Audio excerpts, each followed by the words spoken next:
शिवाय नमस्तुभ्यम, दी शिवाय नमस्तुभ्यम 1000 महामृत्युंजय मंत्र के बराबर होता है। शास्त्र कहता है किसी को हार्ट अटैक आ गया, डॉक्टर बहुत दूर है, 1 लोटा पानी लो, उस पानी को पकड़कर श्री शिवाय नमस्तुभ्यम बोलकर कंकर को उठाकर, कंकर जानते हो, किसी भी रोड का, किसी भी स्थान का एक पत्थर, एक कंकर उठा के पानी के लोटे में डाल दो और श्री शिवाय नमस्तुभ्यम का जाप कर 21 बार उतार कर पानी को बाहर फेंक दो, अटैक की बीमारी से भी लोग बच जाते हैं। श्री शिवाय नमस्तुभ्यम का इतना मंत्र का जाप की प्रबलता हो, इतना मंत्र जाप की प्रखरता। बच्चे बीमार पड़ गए, बुखार आ गया, बुखार उतर ही नहीं रहा, बिल्कुल बहुत समय से लगे, कुछ मत करो, लोटे में पानी लो, थोड़ा सा दूध डाल लो और उसमें एक कंकर डाल लो, कंकर डाला, श्री शिवाय नमस्तुभ्यम बोल के 7 बार उतारो, पीपल के तने में डाल दो, बच्चा स्वस्थ आराम लग। श्री शिवाय नमस्तुभ्यम मूल मंत्र।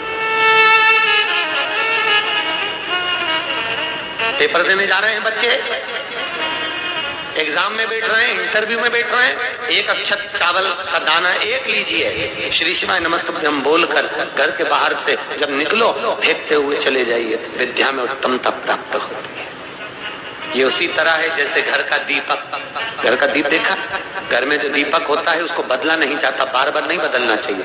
घर का दिया जितना पुराना होता है उतना फलदायी होता है। जितना पुराना दीपक घर में रहेगा, या तो 2-3 दिए घर में कर लो, एक पीतल का, स्टील का, जिसका आपको लगाना हो, आपकी मर्जी, चांदी का, आदि का, पर उन दियों को बार बार नहीं बदलना। वो 3 दिए सालों साल चलना चाहिए, कम से कम 25-50 साल। उस दिए की इतनी महत्वता होती है कि घर में अगर कोई बड़ी बीमारी किसी को हो गई तो उसी दिए को धोकर उसका पानी पिलाना चालू कर दो, उस व्यक्ति को आराम लगना चालू हो जाता है। उस दीप का इतना महत्व होता है। तो दिया कोई सहज नहीं होता, माला कोई सहज नहीं होती, गौमुखी कोई सहज नहीं होती, जिसको तुम जप जप कर जिंदगी निकाल दी। जिस आसन पर बैठकर अपन भजन करते वो आसन श्रेष्ठ हो जाता है, उस आसन की महत्वता बढ़ जाती है। कोई सहजता नहीं है, सरलता।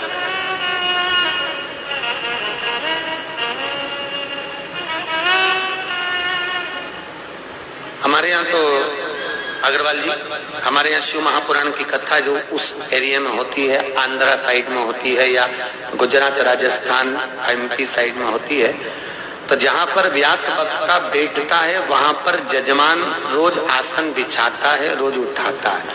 वही आसन जजमान अपने घर पर ले जाता है और उसकी गादी पर बिछाता है, क्योंकि जिस जगह से पुराण को बांचा जाता है उस आसन की बड़ी महत्वता मानी, बड़ी मूल्यता। कई लोग आप लोगों में से आते होंगे तो संग में आसन लाते होंगे। अब यहाँ तो कोई लाया कि नहीं लाया पता नहीं, पर पहले ऐसा नियम था, कथा सुनने जाते थे तो आसन साथ लेकर जाते थे। देखा है आप लोगों ने कि नहीं देखा? बोलो तो। पहले ऐसा होता था, आसन लेकर जाते थे, साथ में बिछाते थे, फिर बैठते। उस आसन की बड़ी महत्वता, बड़ी महत्वता। आसन भी अलग अलग होता है, आप लोगों को मालूम होगा। देवी जी की पूजन करो तो लाल आसन, शिव जी की पूजन में काला आसन, भगवान शंकर की पूजन में, ठाकुर जी की पूजन करो तो कुशा का आसन, पितरों की पूजन करो तो डाक का आसन, गणेश जी की पूजन करो तो आसन की जरूरत नहीं पड़ती, जमीन पर बैठ कर करो। गणेश पूजन कभी आसन पे बैठ के नहीं करना, नहीं तो पुण्य नहीं मिलता। अगर गणेश पूजन आसन पे बैठ के कर ली तो उसका पुण्य समाप्त हो जाता है। गणेश पूजन जमीन पर बैठकर करना चाहिए, भूमि। आसन की महत्वता।